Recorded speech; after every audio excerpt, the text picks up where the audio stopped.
네, 오늘 살펴볼 말씀은 시편 146편입니다. 제가 지난번 설교할 때는 148편을 살펴보았는데 공통점이 있습니다. 바로 할렐루야로 시작해서 할렐루야로 끝난다는 점입니다. 물론 그 20편만 그런 건 아니고요. 앞에 있는 시편들도 할렐루야로 시작해서 할렐루야로 끝나는 시편이 있기는 합니다. 그런데 146편부터 150편까지는 똑같아요. 그래서 저는 이 시편들을 할렐루야 시편으로 부르기로 했습니다. 자, 할렐루야라는 뜻은 다 아시다시피 하나님을 찬양하라 라는 의미입니다. 그렇기 때문에 이 할렐루야 시편은 하나님을 찬양할 이유에 대해 이야기하는 시편이라고 예상할 수 있습니다.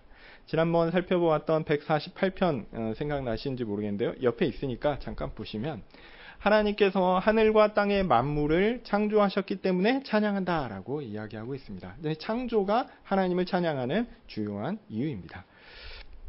하늘과 땅의 것들이 자신을 창조하신 하나님을 영화롭게 하고 찬양해야 할 텐데, 근데 그냥 그것만 있는 이유가 아니라 놀랍게도 그 만물의 대표가 누구냐면 바로 사람입니다.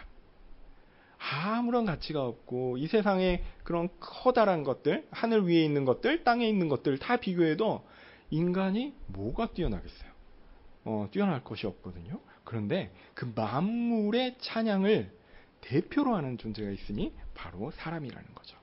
그래서 사람이 만물보다 더 능력 있고 뛰어난 것이 아니라 하나님께서 그렇게 정하신 것, 우리를 그렇게 특별하게 선택하신 것이 아주 놀랍다라는 것들을 말씀드렸습니다. 그래서 우리는 만물이 하나님을 찬양하는 이유에 더하여 하나님을 찬양해야 할 아주 특별한 이유가 있습니다. 그냥 창조가 아니라 바로 우리를 우리를 모든 창조물의 대표로 세워 찬양하게 하셨다라는 거죠. 자긍심을 가지고 하나님께 더 찬양해야 할 우리는 이유가 있습니다. 네, 그렇게 하나님을 찬양하는 이유를 시편은 노래로서 설명을 했고요. 오늘 살펴보는 146편 또한 창조에 대한 이야기가 나옵니다. 그런데 창조 자체가 하나님을 찬양하는 이유로 언급되는 것은 아니고요. 창조하신 피조물 가운데 그 하나님께서 그 역사하시는 방식을 통해서 하나님을 찬양할 이유를 밝혀주고 있습니다. 그렇게 간단하게 본문의 구성을 살펴보면서 내용을 말씀드리도록 하겠습니다.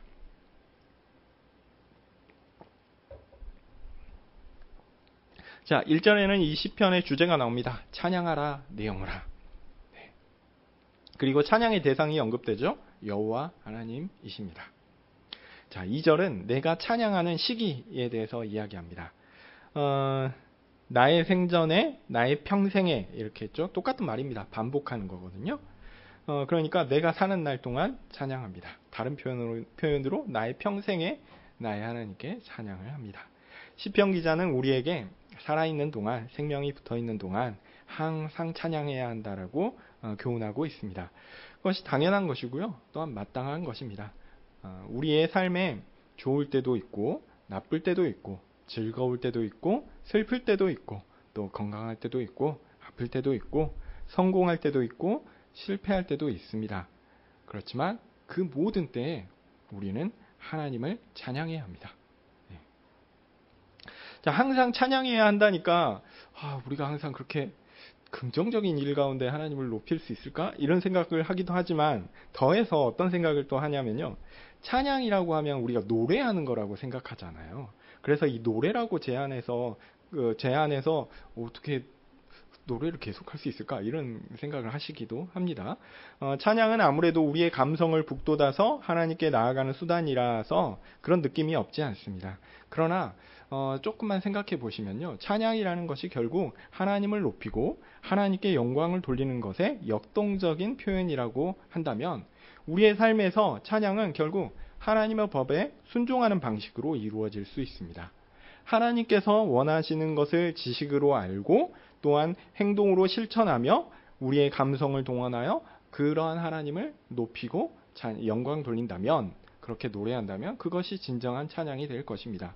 만약에 하나님의 말씀에 대한 순종 없이 하나님에 대한 어떤 영광 돌리고 하나님께 마땅히 행해야 할 바를 그런 것들을 생략해 버린 채 그냥 감성만 동원한 춤과 노래가 있다면 그것은 진정한 찬양이 될 수 없습니다. 그러니까 우리가 나의 평생에 우리의 평생에 찬양을 해야 한다는 것은 기본적으로 우리가 항상 하나님의 법에 따라 하나님의 백성답게 살아가는 것을 전제하고 있다라고 할 수 있습니다. 자, 시편은 이어서 우리가 왜 항상 하나님께 찬양을 해야 하는가에 대한 이유를 두 가지 방식으로 제시하고 있습니다. 이거는 뭐 문학적으로 이렇게 많이 사용되기도 하고 시편 우리가 성경에서도 많이 사용되는 방식이니까 이런 부분을 가지고 좀 구분해 보시는 것도 좋을 것 같아요. 하나는 네거티브, 부정적인 방식이고요. 두 번째는 이제 포지티브, 그래서 긍정적인 방식입니다. 보통은 부정적인 방식을 먼저 얘기하고 그 다음에 긍정적인 방식을 이야기하거든요. 우리 시편도 똑같습니다. 우선 무엇은 아니다라고 하는 그렇게 이야기하고요. 그 다음에 무엇이 맞다라고 이야기합니다. 우선은 부정적 방식이죠. 3절과 4절입니다. 뭐라고 얘기하냐면 우리는 이제 방백 이렇게 나왔는데요. 그러니까 신분이 높은 사람이죠. 높은 사람을 믿지 말라고 합니다.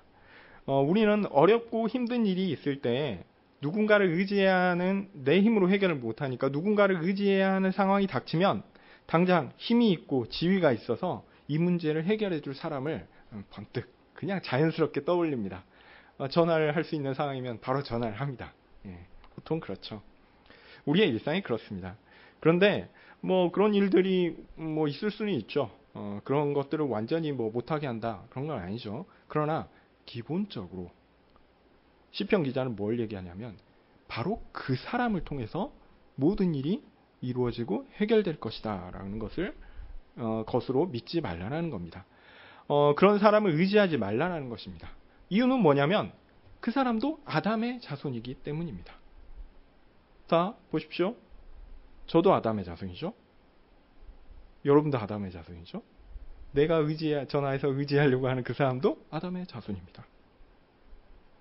네, 차이가 없습니다.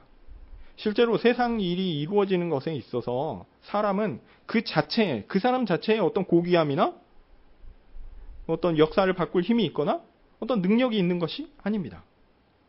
사람은 스스로 구원할 능력이 없습니다. 우리말 번역은 이 부분을 3절에 뭐라고 했냐면 도울 힘이 없는 인생 이렇게 표현하고 있거든요. 네, 의역이지만 나쁘지 않은 것 같습니다. 다 같은 아담의 자손입니다. 그러니까 우리가 아담의 자손이 아담의 자손을 의지한다? 이것은 사실은 그렇게 그 사람을 의지할 만한 거리가 안 됩니다. 다 똑같습니다. 우리는 창조자가 아니라 역사의 주관자가 아니라 그냥 피조물이고요. 우리에게 주어진 환경에 제한을 받는 존재일 뿐입니다. 그러니까 우리가 뭔가 절대적인 어떤 도움을 요구하고 도움을 바란다면 그것은 사람에게 찾을 수 없습니다. 그의 호흡이 끊어지면 그는 흙으로 돌아갈 것입니다. 여기서 흙이 뭐냐면요. 우리 이번에 여름 수련회 때 얘기하시죠. 흙이 뭐냐면 아담입니다. 아담아거든요. 아담아. 네, 아담아. 그 아담아에서 아담이 나온 겁니다. 그러니까 히브리 본문을 보면 앞에서 아담의 자손 얘기하고요. 뒤에서 또 흙으로 돌아간다. 아담으로 돌아간다. 이렇게 얘기하는 겁니다. 다 흙이라는 겁니다. 네, 그러니까 아담의 자손은 호흡이 끊어지면 아담이 되는 겁니다. 흙으로 만들어진 사람은 죽으면 그냥 흙이 되는 것입니다. 그렇게 되면 그가 생각하고 계획하는 일이 어떻게 되겠습니까? 그냥 없는 일로 돼버리는 거죠. 이렇게 묻고 있습니다. 그러므로 사람은 진정 의지할 것이 되겠습니까? 아닙니다. 사람은 진정 의지할 것이 아닙니다. 사람에게 우리 자신의 인생을 전적으로 의존한다? 이것은 불가능한 일입니다. 그것이 우리가 사람을 의지하지 않고 하나님을 찬양해야 하는 부정적 이유입니다. 자, 이제 하나님을 찬양해야 하는 긍정적 이유가 제시됩니다. 5절과 6절입니다. 야곱의 하나님을 자신의 도움으로 삼는 자는 복이 있기 때문에 찬양할 수 있습니다. 찬양해야 합니다. 자신의 소망을 그의 하나님 여호와께 두는 자는 복이 있습니다. 그래서 찬양합니다. 앞서 흙에서 기원한 사람을 의지하는 것은 허망한 것이다 라고 말씀드렸죠. 그런데 반면에 하나님은 다릅니다. 하나님은 어떤 분이시냐면요. 흙으로 사람을 지으신 분입니다. 그러니까 허망하지 않습니다. 든든합니다. 하나님이 도우신다라는 것처럼 확실하고 큰 복은 없습니다. 그것을 우리가 믿지 못해서 문제이지, 하나님이 우리를 도우신다, 하나님의 백성을 하나님께서 지키신다라는 것은 너무 확실해서요, 너무 분명해서 우리는 그것보다 더 큰 복이 없다라고 이야기할 수밖에 없습니다. 그러므로 우리의 소망을 사람이 아니라 하나님께 둔다면 이것은 정말 지혜로운 일입니다. 하나님이 나의 모든 것들을 책임지시는 분이시오, 나의 모든 어려움들을 해결해 주시는 분이시다라고 믿는다면 그는 정말 지혜로운 자입니다. 우리는 우리 눈에 보이는 것에 집중하는 경향이 있습니다. 내가 상황을 이해하고 내가 생각하는 해결책, 내가 생각하는 결론에 이르도록 하는 것이 가장 좋은 것이다 라고 생각하는 경우가 일반적입니다. 그래서 내가 생각하는 대안, 내가 생각하는 최선을 항상 기대하고요, 그것에서 조금이라도 벗어나면 불안해합니다. 불안해합니다.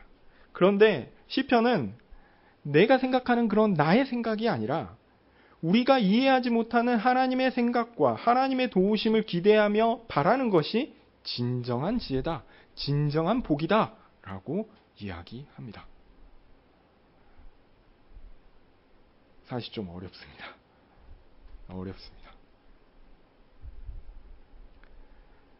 이거는 사람이 할 수 없는 일이거든요. 여러분, 사람을 의지하지 않고 하나님을 의지해 본 적이 있으십니까? 잘 안 됩니다. 네, 어쨌든 그렇고요. 자, 그러면 이것이 진정한 지혜다, 하나님을 의지하는 것이 진정한 지혜다라고 말씀드렸는데 그 이유는 무엇입니까? 6절에서 시편은 그 이유를 설명하고 있습니다. 하나님께서 하늘과 땅을 만드셨고 바다와 그 안에 있는 모든 것을 영원토록 지키시기 때문입니다. 즉 창조와 보존을 하시는 분이기 때문이다라고 알려줍니다. 우리 위에 있는 저 높은 하늘과 우리가 딛고 서 있는 아래에 있는 땅 모두 다 하나님께서 지으셨습니다. 당연히 하늘과 땅의 모든 생물도 하나님께서 지으셨죠. 거대한 우주와 그에 비하면 아주 작고 작은 지구의 모든 자연과 생물, 이 모든 것들 누가 지으셨냐면 하나님이 지으셨습니다. 사실 우리가 눈으로 보고 관찰하지만 이런 자연 만물들 우리는 잘 알지 못합니다. 과학자들은 그 기원을 찾으려고 하죠. 근데 그 기원을 알 수 있습니까? 모릅니다. 또 상태도, 그리고 그 생태가 어떻게 태어나서 어떻게 죽는가, 이런 삶의 것들 어떻게 정확하게 알고 있습니까? 잘 알지 못합니다. 그리고요, 바다는 더 어렵습니다. 바다가 얘기 나와서 말씀드리지만 바다는 더 관찰하기가 어렵습니다. 우리가 바다에 살지 않기 때문에 더 그렇죠. 그래서 우리는 바다가 어떤지, 바다에 어떤 생물들이 어떤 방식으로 살아가는지 잘 알지 못합니다. 저 깊은 해저에 있는 오징어가 무엇을 먹고 어떻게 번식을 하며 어떻게 사는지 잘 모르죠. 네. 저 깊은 곳에 사는 상어가 어떻게 돌아다니는지 잘 모릅니다. 잘 모르죠. 물론 연구는 합니다. 그러나 우리는 바다에서 숨을 쉴 수 없고 다른 방식을 사용해도 저 깊은 해저까지 내려가는 것은 매우 어려운 일이기 때문에 탐구가 어렵죠. 그래서 우리가 살아가는 이 지구에 있는 어떤 생물에 대한 것들도 잘 모르는 게 너무 많습니다. 그런데요, 놀랍게도요, 그런 모든 만물을 누가 지으셨냐면 하나님이 지으셨어요. 그래서 하나님은 다 알고 계세요. 만물의 모든 것들에 대해서 사람은 한참 부족한 지식과 한참 부족한 그런 것들이지만, 그런 것들로 부족함으로 가득하지만 하나님은 그렇지 않습니다. 하나님은 만물의 본질을 분명히 꿰뚫고 계시고요, 하나님은 모든 것들을 다 분명하게 알고 계십니다. 만물에 대한 것 하나님이 더 분명하십니다. 시편 기자는 하나님께서 하신 창조를 말하지만 그것의 진정한 의미는 사실 뭘 얘기하는 거냐면 사람이 하나님에 비해서 이렇게 모른다라는 한계를 이야기하는 것입니다. 사람은 한계가 명확해서 믿을만하지 못하다라는 거죠.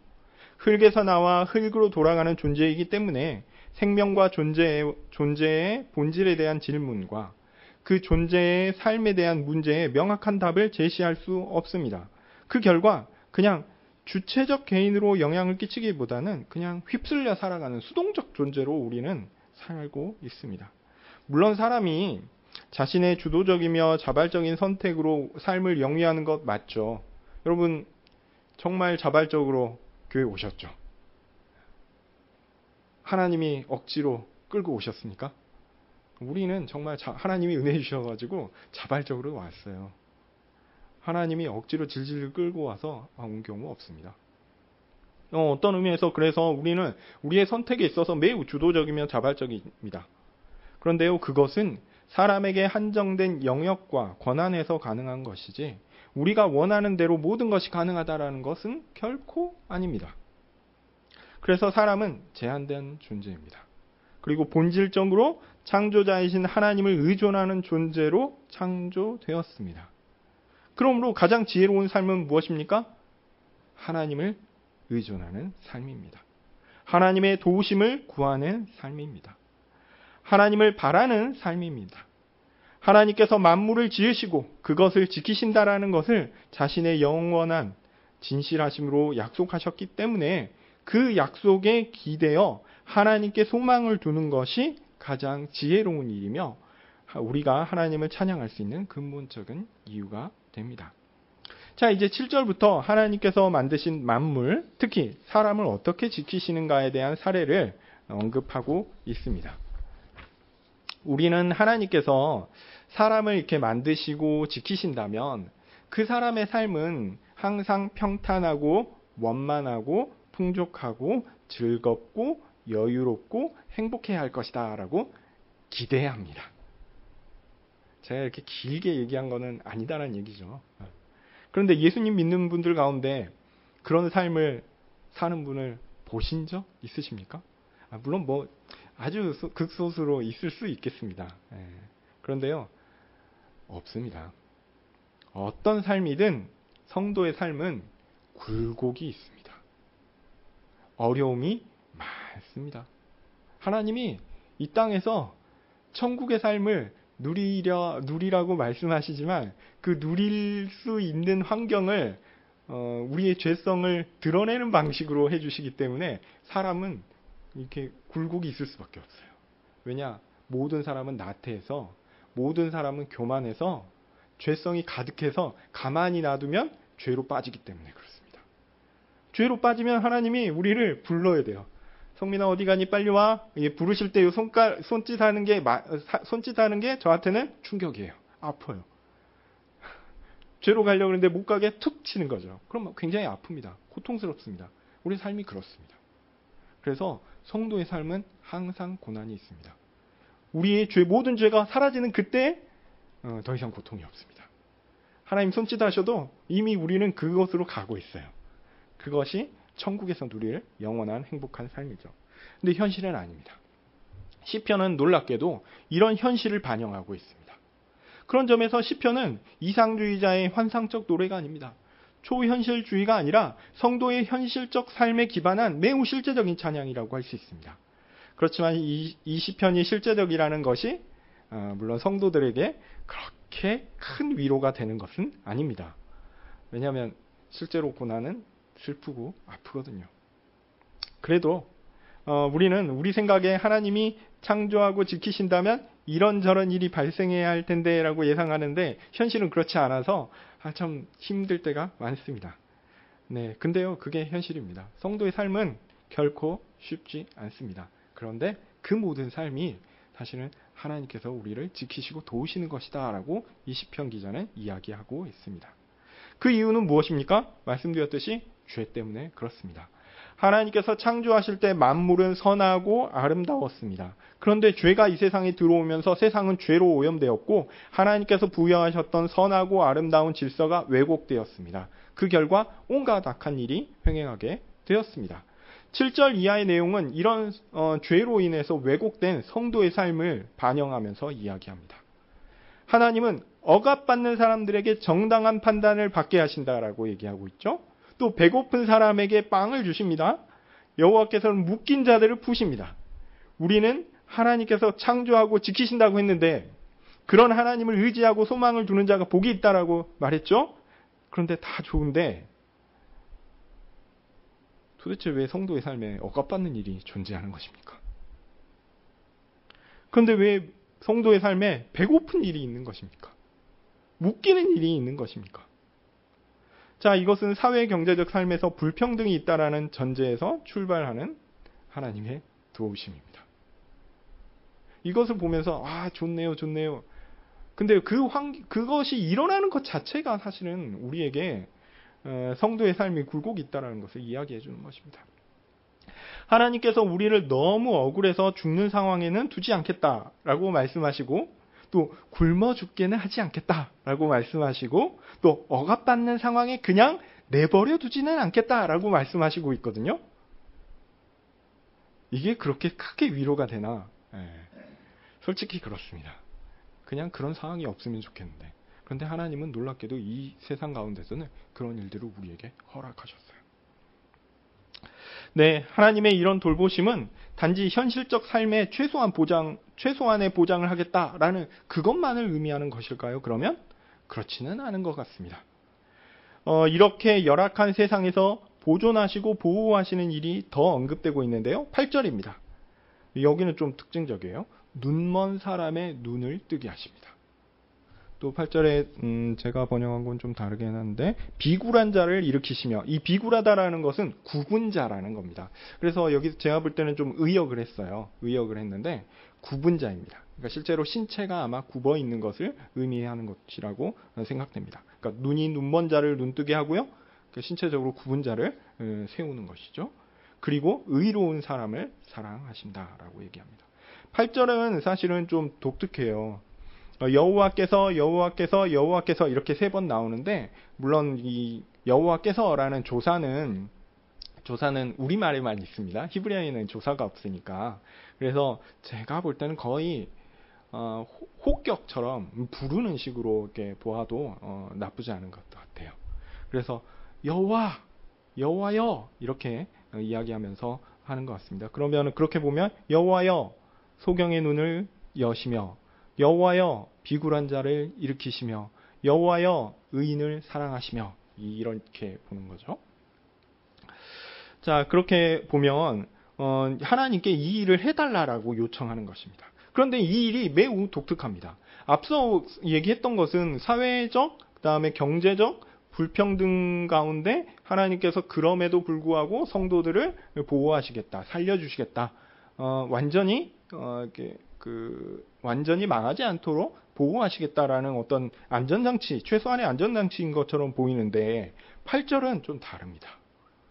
일단 눈먼 사람의 눈을 뜨게 하는 것, 의학적으로 불가능한 일입니다.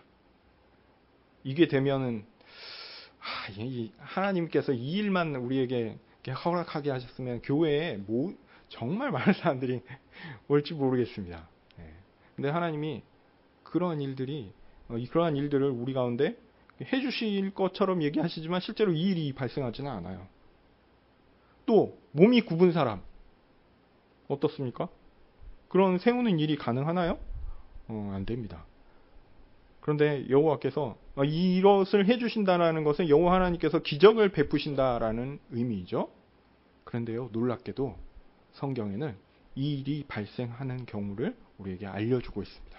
바로 누가 하셨죠? 예수님이 하셨어요.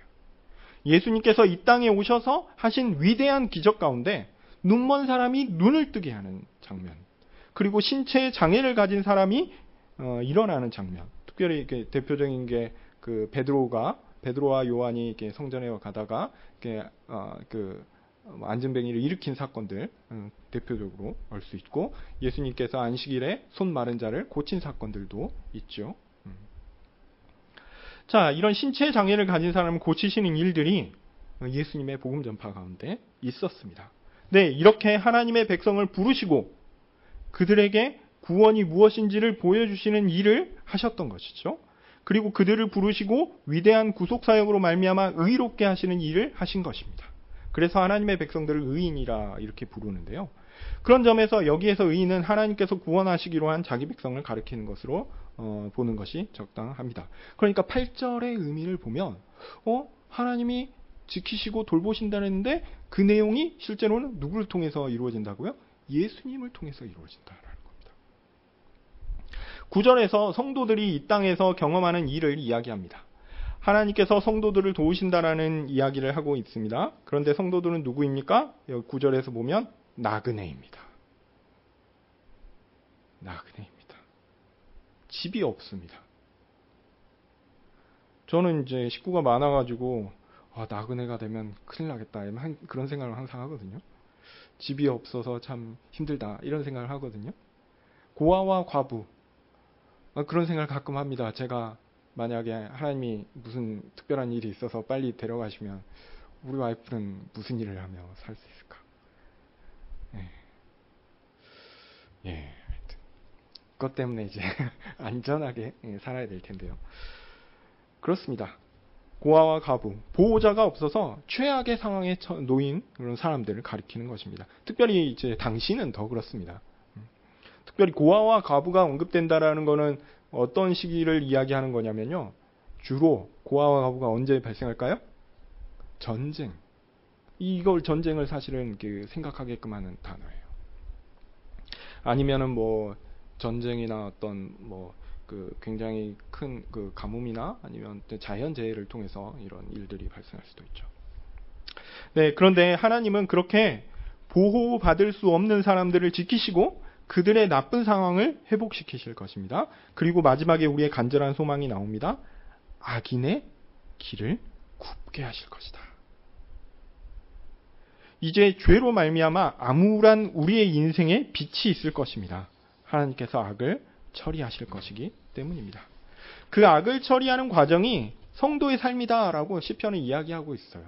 그래서 앞에서 얘기했던 내용들 우리가 그냥 신자의 현실적인 삶이다라고 제가 말씀드렸지만 7절부터 압박당하는 자, 그 다음에 줄인 자, 그 다음에 또 갇힌 자, 또 소경, 그 다음에 비굴한 자, 또 나그네, 고아, 과부 이런 내용들이 쭉 나오죠.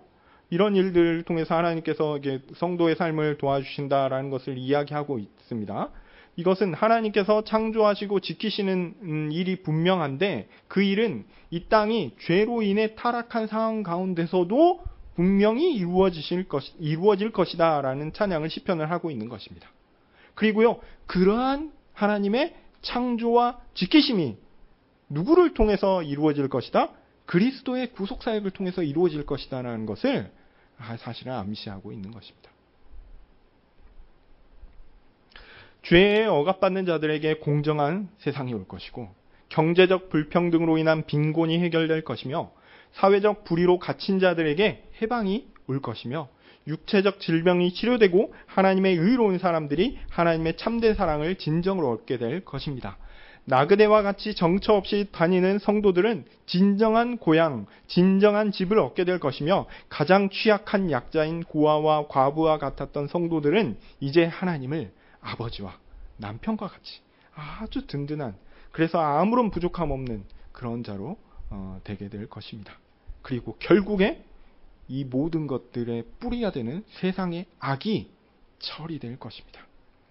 성도들이 바라는 그 세상이 올 것입니다. 바로 그 나라가 10절에서 이야기하는 여호와께서 영원히 다스리는 나라입니다.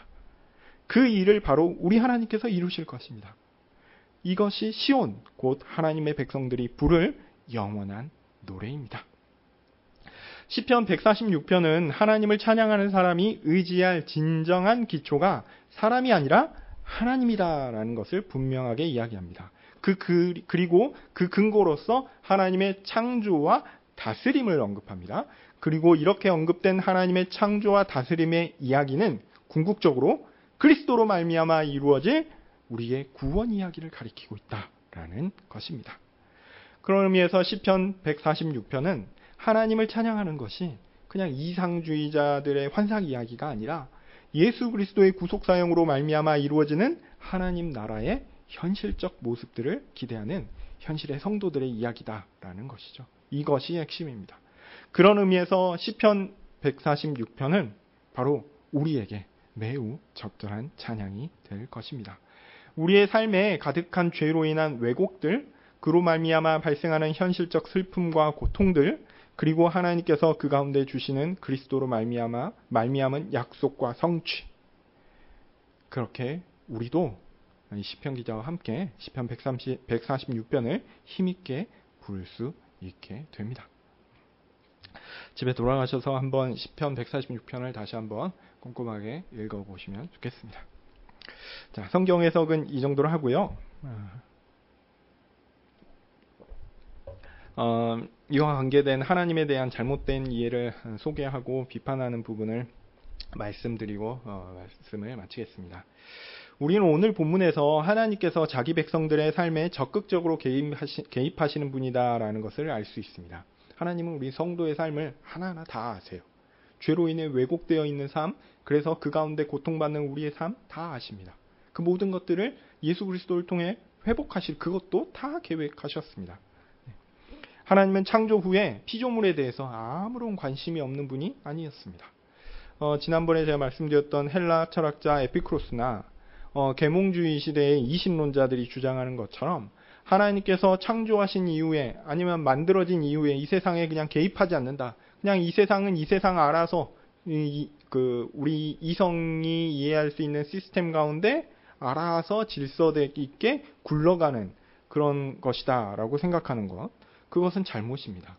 오히려 하나님은 세상을 만드시고요. 그 세상을 자신의 계획에 따라 하나하나 개입하시고 주관하시는 분이에요. 매우 섬세하게 개입하시는 분이십니다. 또한 우리는 하나님께서 만물과 분명히 구분되는 분임을 알 수 있습니다.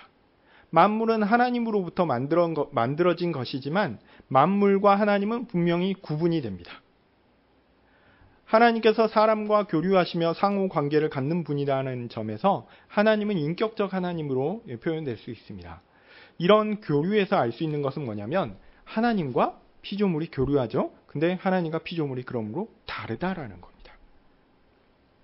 어떤 사람들은 신을 피조물과 같은 것으로 이해합니다. 신이 자신이 창조한 피조물과 함께 존재한다라고 생각합니다. 그래서 자연이 신이고 우주가 신이다라고 생각합니다. 자연스럽게 전체 자연은 전체 신이고 자연의 부분은 신의 한 부분이다 이렇게 여깁니다. 자연의 한 부분은 신의 한 부분으로서 신이 어떤 존재인가를 보여주는 증거이자 신 자체라고 하기도 합니다. 그래서 거대한 자연에는 신의 거대한 흔적이 있다 이렇게 생각하죠. 자연의 위대함을 볼 때 만물을 만드신 하나님의 위대함을 볼 수 있다라는 견해 그 자체는 사실 옳거든요. 근데 여기서 한 걸음 더 나아가서 자연의 위대함에 하나님이 있고 자연의 위대함 자체가 하나님이다 이렇게 생각하는 사람들이 있습니다. 이렇게 보면 하나님과 피조물이라는 자연과 만물 사이에 차이가 사라집니다. 이런 신관을 보통 범신론이라고 부릅니다. 범신론. 신은 자연 어디에나 있다라는 견해죠. 범신론의 입장에서 신은 사람과 매우 가까이 있습니다. 자연 만물이 신이니까 가까이 있습니다. 그리고 사실 자연 만물이 신이기 때문에 신과 우리는 잘 구분이 안 돼요. 그래서 자연 내부에 신이 존재한다라고 봅니다. 우리는 보통 신을 알고자 하면 우리는 기독교적인 시각에서는 신을 알고자 하면 자연을 벗어난 어떤 영역, 초자연적 영역에 대해서 알아야 한다라고 생각합니다. 그런데 범신론에서는 이런 초자연적 영역, 초자연적 그런 거 필요 없습니다. 바로 자연이 신을 반영하고 담고 있기 때문에 이 자연을 보면 됩니다. 그래서 신은 결국 자연에 내재하는 법칙과 같은 것이다 라고 생각하기도 합니다. 그래서 세상의 질서와 규범을 벗어나는 일은 발생할 수 없다라고 주장합니다. 그래서 이런 논리 가운데 모든 기적을 부정하는 주장을 하기도 하죠. 이런 주장을 했던 대표적인 인물이 스피노자 같은 사람입니다. 자, 신에 대해 이런 관점을 가진 사람들에게 구원이란 뭐냐면 그저 이 땅에서 좀 더 윤리적인 삶을 실천하는 것에 불과합니다. 종교의 기능은 뭐냐면 세상에 주어진 신의 원리, 즉 사랑과 정의의 원리를 실천하도록 독려하는 것이죠. 그 드러나는 삶은 굉장히 경건하고 굉장히 아름다워 보입니다. 그러나 그가 가지고 있는 생각은 틀렸습니다. 심각한 오류이고 이단입니다. 하나님이 우리 가운데 내재하신다라고 주장하면서 하나님과 자연을 합치시키고 그 가운데 하나님에 대한 생각을 만물과 섞어버리는 거죠. 자, 이렇게 보면 아주 나쁜 생각이죠. 그런데요, 이런 범신론은 우리의 삶 속에 매우 깊이 들어와 있습니다. 우리가 무속이라고 부르는 신관이 사실은 범신론하고 아주 유사합니다. 옛날에 간절한 소원이 있으면 새벽같이 일어나 깨끗한 물을 떠놓고 간절히 누군가에게 자신의 소원을 이야기합니다. 그런 경우 많죠. 이제 저는 아무래도 조금 젊은 세대니까 저보다 연배가 더 많으신 분들은 이제 그런 경우가 있을 겁니다. 깨끗한 새벽에 일어나서 깨끗하게 옷 입고 그 다음에 깨끗한 물 떠놓고 비는 거죠. 자신의 진실한 마음을 지속적으로 보이면 누군가 능력이 있는 존재가 누군지는 잘 모르겠는데 그런 존재가 감동해서 소원을 들어줄 것이다 라고 믿는 것입니다. 그런 능력 있는 존재가 어떤 곳에서는 큰 나무일 수 있고요. 어떤 곳에서는 큰 바위일 수 있고요. 또 해나 달이 될 수도 있습니다. 그 존재들이 신적 존재이기 때문에 혹은 신적 존재를 반영하기 때문에 그 존재들 앞에 자신의 뜻이 충분하게 전달되면 그 존재들이 신적 존재니까 신적 능력이 있을 거 아니에요. 그들이 나의 소원을 들어줄 것이다 라고 생각하는 것이죠. 자, 여기에서 중요한 요점은요. 중요한 것은 정성입니다. 그 신적 존재가 감동하게끔 내가 그냥 정말 깨끗한 옷을 입고 깨끗한 마음으로 깨끗한 물을 들여서 열심히 정성껏 간구해야 하는 것이죠. 가장 큰 신에게 가장 큰 정성을 들임으로 자신이 원하는 것을 얻을 수 있다라고 생각한 것이 그 근간에 있습니다. 우리 교회는 그렇지는 않은데 교회에 와서 새벽부터 또 새벽에 기도하시는 분들 있습니다. 또 저녁에 열심히 기도하시는 분들도 있습니다. 이거 오해하지 마십시오. 그 기도해야 됩니다. 기도해야 되고 마땅한 것이지만 그런데 혹시 교회를 어떤 가장 위대한 존재를 만날 수 있는 처소로 인식하고 그곳에서 그 앞에서 자신의 정성과 노력, 이 기도와 어떤 간구의 그 노력을 보임으로써 하나님을 감동시켜서 내 앞에 이런 신적 존재를 감동시켜서 자신의 소원을 이루고자 한다면 그곳이 교회이든 법당이든 절이든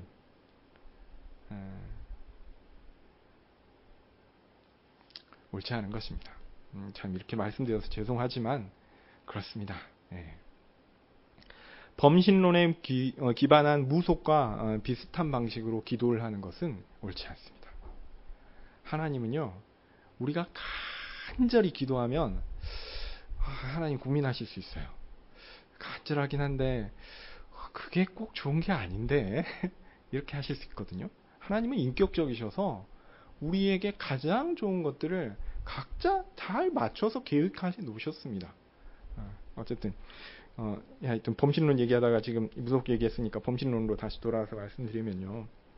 또한 범신론에서 볼 때 여러 종교는 다양한 모습으로 존재합니다. 그런데 범신론의 입장에서 볼 때는 다양한 모습이 있지만 똑같은 거예요. 만물이 신이잖아요. 만물이 신이니까 신의 모습은 각각 다릅니다. 어떤 곳은 알프스가 보이니까 알프스산과 같은 신의 모습이 있고 우리는 알프스에 안 보이잖아요. 또 어디 있습니까? 여기는 큰 산이 북한산이 있구나. 북한산처럼 그렇게 보일 수도 있습니다. 네, 만물이 다 신인데 어디 가든 똑같죠. 가장 큰 신의 부분을 가장 큰 정성으로 갈 수 있어 가장 효과적이며 효율적으로 소원을 이룰 수 있다면 그것이 가장 훌륭한 종교다라고 생각합니다. 그래서 이런 범신론자들이 기독교를 보는 시각이 뭐냐면 가장 최고의 지름길이다라는 거예요. 신이란 존재에 이르는 최고의 지름길이 기독교다라는 겁니다. 다른 종교들은 좀 험한 길로 먼 길로 돌아간다라는 거예요. 근데 종국에는 목적지가 같다라고 생각하는 거죠. 이런 생각을 하는 종교학자들이 많이 있습니다. 물론 성경은 아니다라고 얘기합니다. 우리는요, 하나님이 피조물과 분명히 구분되는 존재이고 또 유일한 구원의 길을 제시하는 종교가 기독교이다라고 주장합니다. 자, 여기 범신론과 비슷하지만 약간 다른 생각을 하는 사람들도 있습니다. 이 사람들의 생각은 굉장히 매력적이거든요. 흔히 만유재신론이라고 부르는 사상입니다. 만유재신론. 범신론은 신과 만물을 일치시켜요. 그래서 이 만물 안에 신이 있다라고 해서 신의 내재성, 그러니까 안에 있다라는 내재성을 강조하거든요. 그런데 이 만유재신론을 이야기하는 사람들은요, 조금 다릅니다. 그래도 신인데, 신이라고 하면 좀 커야 되잖아요. 커야 되니까 만물보다 더 크다라는 거예요. 신이라는 엄청나게 큰 존재가 있고, 그 신이라는 존재가 만든 만물은 그 신이라는 존재보다 작아서, 신이라는 존재에 이렇게 있으면 만물은 그 안에 퐁당 빠져 있다라는 겁니다. 그래서 이렇게 보면 만물 안에서 신을 발견할 수 있습니까? 없습니까? 이 사람들의 견해에 따르면 신 안에 퐁당 빠져 있기 때문에 발견할 수 있어요. 그러나 동시에 신은 만물보다 훨씬 크죠.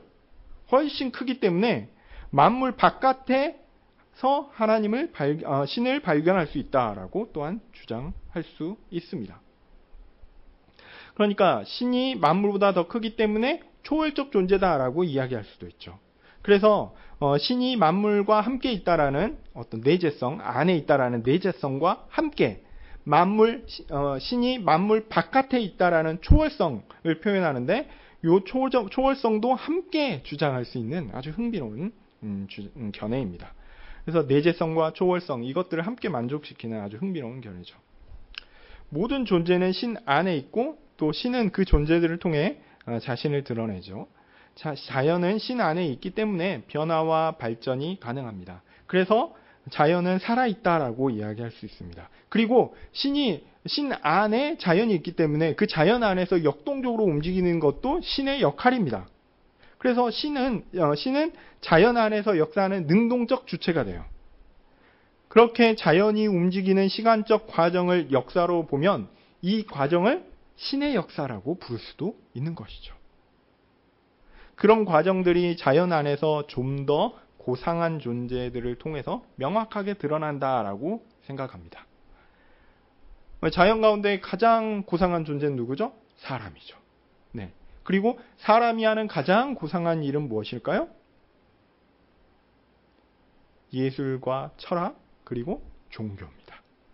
그래서 예술과 철학 그리고 종교를 통해서 이게 신의 그런 내재성과 초월성을 분명하게 드러낸다라는 그런 신학으로 나아갑니다. 뭔가 좀 이 내재성, 초월성 얘기하고 신의 고상한 부분이 신의 고상한 피조물을 통해서 예술과 철학과 신학을 통해서 드러난다라 이게 얘기하면 뭔가 멋있고 뭔가 좋은 견해 같죠. 근데 잘 기억하십시오. 이런 견해들은 만물과 하나님을 구분하지 않는 범신론과 아주 유사한 견해일 뿐입니다.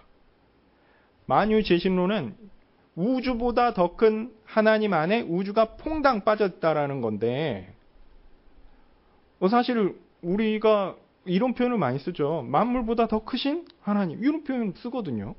또 우리가 하나님이 무한하신 하나님의 존재 가운데 퐁당 빠져있다. 그 표현 자체가 뭐 이렇게 나쁜 것이냐 이런 느낌이 들거든요. 근데 뭐가 문제죠? 하나님을 물질적 존재로 취급한다라는 것이 가장 큰 문제입니다. 하나님을 물질로 본 거예요. 커다란 물질로 보고 그 가운데 그 신적 존재, 물질적 존재인 그 존재가 만든 좀 더 작은 만물. 그래서 만물과 일부분은 신적 존재가 섞인 거죠. 성경이 이야기하는 하나님은 다릅니다. 성경에 이야기하는 하나님은 만물과 그렇게 섞이는 존재가 아니고요. 또 그렇게 물질적 존재도 아닙니다. 꼭 기억하셨으면 좋겠습니다. 우리는 오늘 시편 찬양을 통해서 하나님이 어떤 분이신지 좀 더 생각하고 또 잘못된 견해들에 대해서도 살펴보았습니다. 성경적 입장은 명확합니다. 하나님은 만물을 창조하시고 주관하시는 분이십니다. 그리고 그분의 다스리심은 죄로 오염된 세상을 회복하시는 그리스도의 놀라운 구속 사역을 통해 완성될 것입니다. 그것이 우리가 하나님을 찬양해야 하는 진정한 이유죠.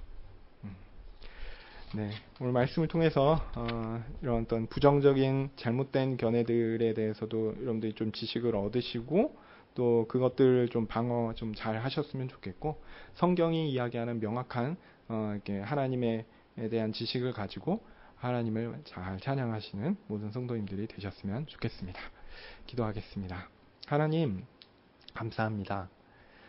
하나님께서 모든 만물을 창조하시고 다스리시니 우리가 마땅히 하나님을 찬양합니다.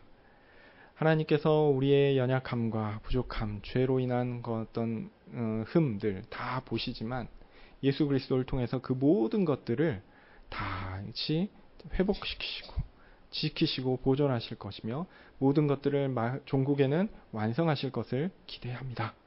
그 일을 통해서 이루어질 하나님 나라, 그리고 그것을 통해서 완성되어 마지막 날에 영원히 하나님을 찬양하는 그 일을 기대합니다. 이 땅 가운데 살면서 하나님께서 우리 가운데 창조와 다스리심을 통해서 역사하시는 것들을 경험하며, 또한 그래서 하나님을 의지하며 하나님께 소망을 두며 하나님을 찬양하는 진정한 하나님 백성으로 살 수 있게 도와주시옵소서. 예수님의 이름으로 기도합니다. 아멘. 하늘에 계신 우리 아버지여, 이름이 거룩히 여김을 받으시오며 나라의 임하옵시며 뜻이 하늘에서 이룬 것 같이 땅에서도 이루어지이다. 오늘날 우리에게 일용할 양식을 주옵시고 우리가 우리에게 죄 지은 자를 사하여 준 것 같이 우리 죄를 사하여 주옵시고 우리를 시험에 들게 하지 마옵시고 다만 악에서 구하옵소서. 대개 나라와 권세와 영광이 아버지께 영원히 있사옵나이다. 아멘.